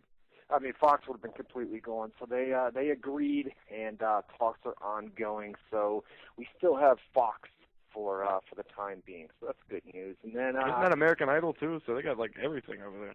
Yeah. Football, American Idol, wrestling. They got every audience that you want right there. So that would have been a big deal.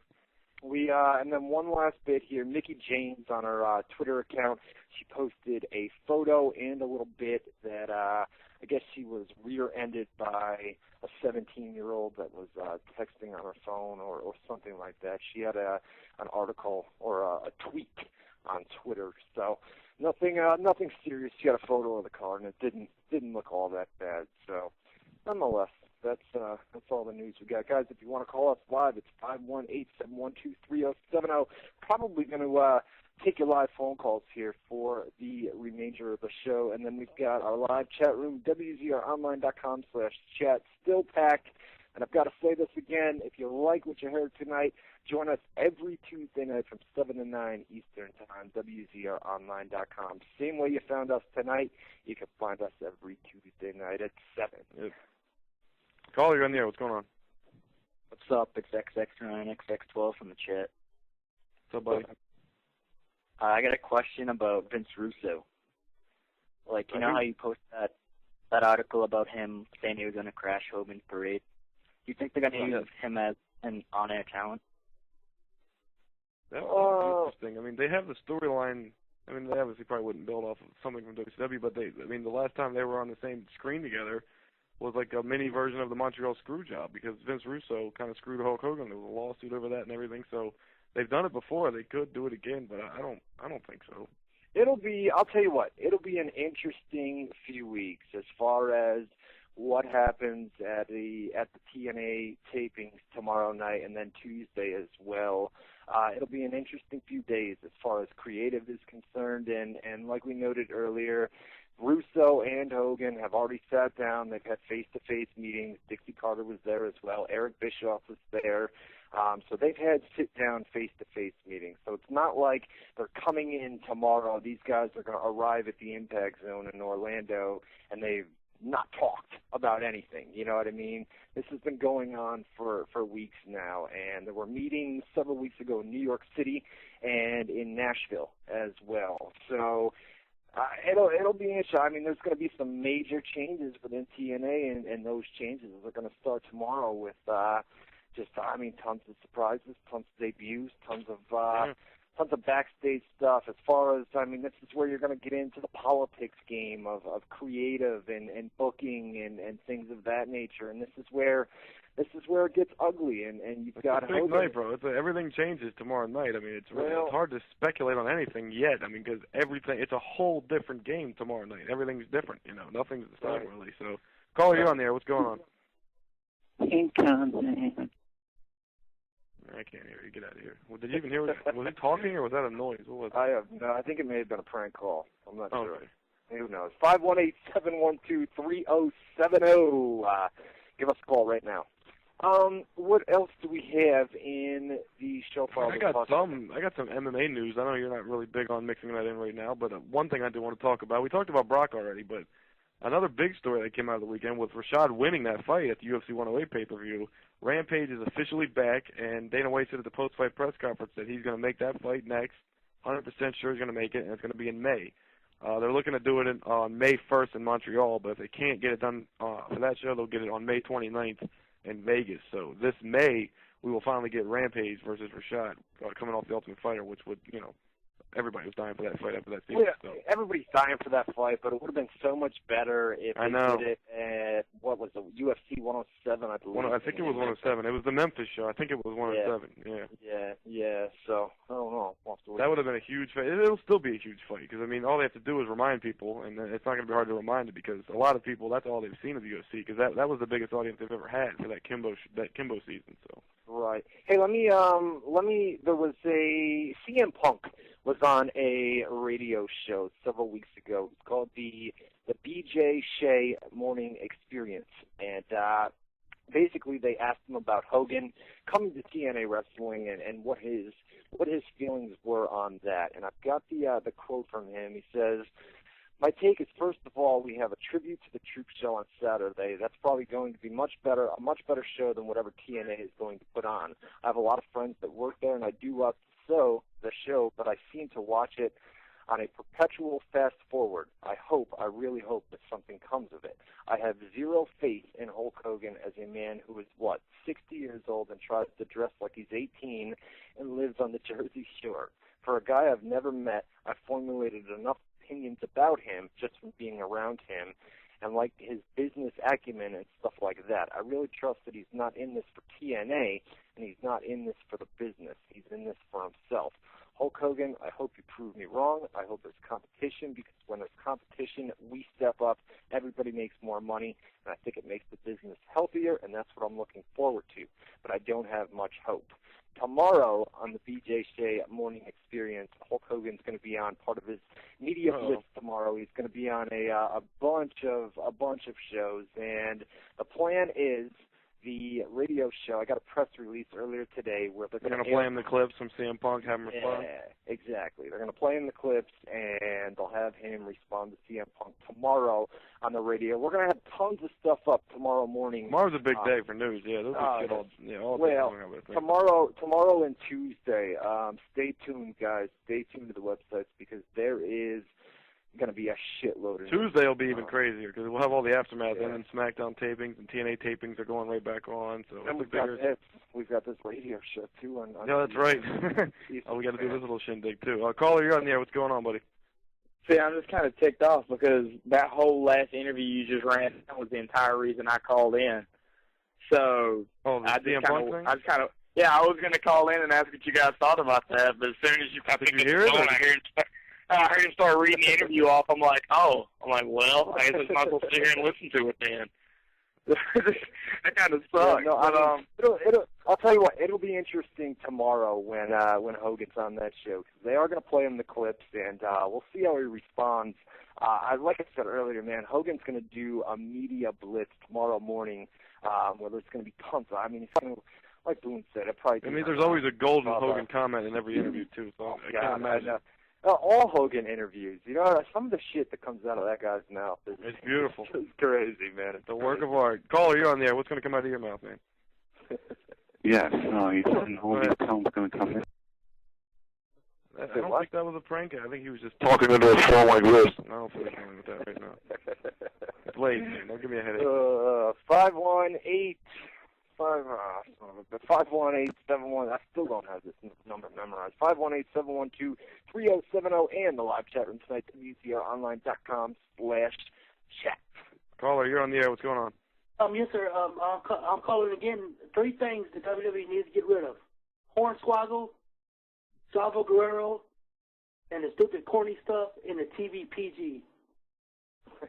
What about Maurice? Should they get rid of Maurice or should they keep Maurice? Keep Maurice. All right, buddy. Yeah, that's the other thing. With Bret Hart that's a big deal for me. But I know I still have to see Hornswoggle and Chavo and Three Divas matches and just the normal crap that happens every week. Just Bret Hart will be there too. It kind of takes away from it a little bit. Yeah, that's what I said earlier with the filler material that you're going to see on that show. Sure, you've got Bret Hart there, But other than that, it's going to be your normal weekly shitfest of a Raw. You know what I'm saying? I know. Since he's the guest host, he's going to have to interact with people like so he'll be on like a segment backstage with Hornswoggle. God help us, man. I don't want to see that kind of stuff. Oh, I know. And I'm sure he loves that. He loves the wholesome family wrestling crap. Yeah. So He'll probably get into it. And as far as TNA is concerned, I mean that's where I'm going to be tomorrow night. If you want my personal opinion, and I've always been a bigger fan of TNA, over Monday Night Raw, and I say it every week that if you watch TNA Impact and you watch Monday Night Raw and you compare those two shows, TNA Impact is by far the better show. That's for me, who's a little bit older, as far as younger fans, maybe they're interested in that WWE PG product. But as far as my personal opinion, I'll be over on TNA Impact, and then flip back and forth. But I'll be, because on TNA that they're going to go all out. They've got surprises planned. You know what I mean? Whereas WWE is one big thing, and then you've got your normal weekly broadcast. Yeah, that's the other thing I was going to say. Raw is the same show as it is every week, just with the Bret Hart storyline. TNA is a whole different company pretty much tomorrow night with a lot of new stars and surprises and storyline changes. Well, caller, you're on there. What's going on, buddy? Yeah, I'm calling from Gulfport, Mississippi. I'm a huge TNA fan. The question I have is, what is the deal with Paul Heyman? Is he actually going to be there tomorrow night in TNA? We talked about that earlier. There's been talks within the last month or so between Paul Heyman and TNA Wrestling. Paul would deny that if you were to ask him, but nonetheless, there have been talks between the two sides, and I don't believe anything's confirmed. It's possible. We'll just have to wait and see. I mean, tomorrow night's, like we said, tomorrow night's a big night. What we put on the website is what we know. And Could you imagine Paul Heyman, Vince Russo, and Hulk Hogan and Eric Bischoff all sitting around a table talking about storyline? Oh my God! Oh, I know. Well, according to Hogan, he's not a fan of a booking team. You know what I mean? Where you have 7, 8, 9 guys that are backstage and they sit around the table. You know what I mean? So I mean, we'll have to wait and see. I don't think there's any way you can get rid of a booking team. Obviously, you've got to have a select group of guys come up. I mean, one guy can't write an entire show. Obviously, an entire 2-hour show. Yeah, hopefully not. Jesus, right? But yeah, I mean, Paul Heyman. There's been talks, and that's all we know. And then the Paul Heyman story really got out earlier today when that Sports Courier came out and basically said stuff about Ken Anderson, Rob Van Dam, and Paul Heyman, and then that's where we, So, I don't know. Caller, you're on the air. What's going on, buddy? Yes, how do you think TNA will do in the first hour tomorrow? Who do I think? He says, how do we think TNA is going to do in the first hour tomorrow? We've kind of talked about that too, really. I mean, that's going to be their best hour, I would assume, because they're not going to have any heavy competition from Raw, and it's the same, it's all wrestling fans. I mean, yeah, I would say the first hour will be the most interesting because that'll be the stuff they got no competition for. The remaining hours will be interesting in a different way because it'll be what you're watching on them versus what's going on Raw, which is better. You're going to compare the two. TNA's first hour, there's nothing to compare it to. It's by itself, so you're just going to sit there and watch it and enjoy it for the full 60 minutes, whereas when Raw starts, who knows how many people are going to be switching back and forth and watching bits and pieces of both. Not only that, but like we said in hour number 1, you're going to have that first hour of TNA, that from 8 to 9, where there's no competition. So you'll have you're going to draw. Well, hopefully you're going to draw a solid rating during that first hour. And then in hour number 2, I would expect TNA to do something major at 9 o'clock Eastern time because obviously WWE is going to bring out Bret Hart. Oh, absolutely. They'll have their big hand. They'll play their big hand right around 9 o'clock. Maybe probably a few minutes before 9 to get it going. Get your interest into it, and then have it like where it's 8, 9, 10 p.m. and you're like, oh shit, that's right, Raw started. You know what I mean? Right, exactly, and that'll be where things get interesting because you'll have Bret Hart on Monday Night Raw, and then TNA will have probably a major surprise or a major match planned during that, or even Hulk Hogan. They could bring him out, like you said earlier, and go Hulk Hogan on one show, Bret Hart on the other show, and I mean that'll keep people. You've got to tune into one or the other with both of those guys on each network. You know what I mean? We've got a lot of callers calling in asking like repeat questions. You should mention about the archives, since a lot of people might have been tuning in the middle of the show and stuff.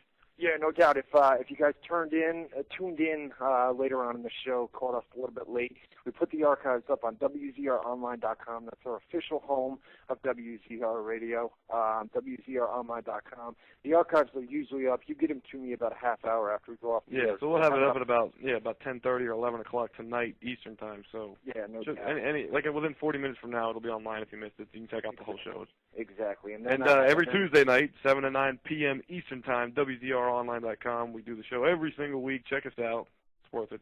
We could. Taking the words right out of my mouth, David. I like it. I like it. Promoting that Tuesday show. I'm just trying to keep talking to get rid of the callers. I'm getting you can't believe how many people have been in the chat at our peak. I'd say about half of that has called. I can give you numbers as we get off the air. It's been that many callers. Wow, that's crazy. I'm talking almost 100. We're talking 50, 60 callers tonight. Different people. If we didn't get to you guys tonight, our apologies. But Tuesday night, we've only got one phone line on a weekly basis. That you guys Actually, we have more. I didn't realize it. We have more than that. Oh, do we? Yeah, I had 2 callers on at once earlier. Yeah. No doubt. I think we could put people on hold as well. So we'll figure something out where we can get maybe a second phone line. I've never seen anything like this. You can't imagine what's going on this end. It's insane, dude. It is absolutely insane.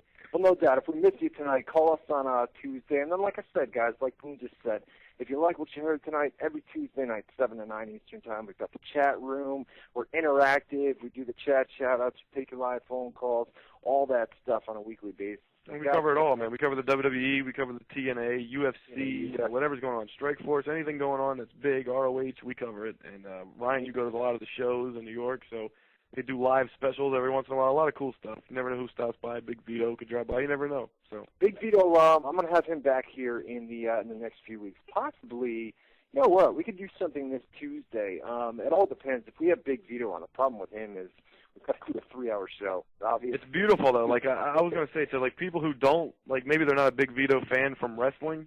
I compare it to the Howard Stern show, and you'd have to be a real Howard Stern fan to understand this analogy. But Gilbert Gottfried, the guy that does the Aflac and all that crap, he's the parrot in Aladdin, and he's in some movies.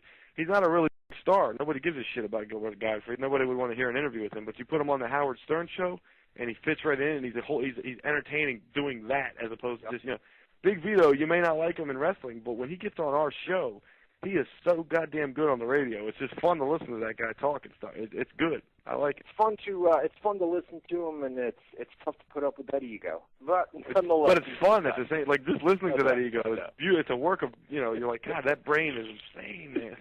Beautiful. Whatever. Maybe Tuesday night. It sounds like Joey Buttafuoco. Yo. He does too, with that Long Island accent, right? The New York accent. I got that going on a little bit. You tease me about that sometimes. You ain't got you got some kind of New York thing going on, that's for sure. Yeah. You sound different than the people down here in the South. You know what I'm talking about? Sound like a sexy bitch. If that's what you want to call it, something New York. I don't know. We'll do it like that. All right. That about does it, man. We'll be back. Yeah, I'm satisfied too. We'll be back on Tuesday night, 7 to 9 Eastern time. We may do a 3-hour show then. We'll probably have to because there'll be so much shit to talk about. There'll be a ton, and I think it'll be good to have. That's going to be a big show. Obviously, it'll be traffic will be huge on Tuesday, and we'll have I can't imagine. Yeah. So that'll be good to have a special guest on. We'll have Big Vito, as long as I can get a hold of him at some point within the next 2 days, which I'll be up with you because I've got his number. I'll give him a call, and we'll get him live. Oh, yeah. Here on WZR Radio come this Tuesday night. Possible 3-hour show. We'll keep you guys posted on the website. The official home of WZR Radio is WZROnline.com. Thanks to you guys who came out in the chat room tonight. Thanks to you guys who just listened live on the stream. And that does it, man. We'll see you guys on Tuesday night, 7 to 9 Eastern time.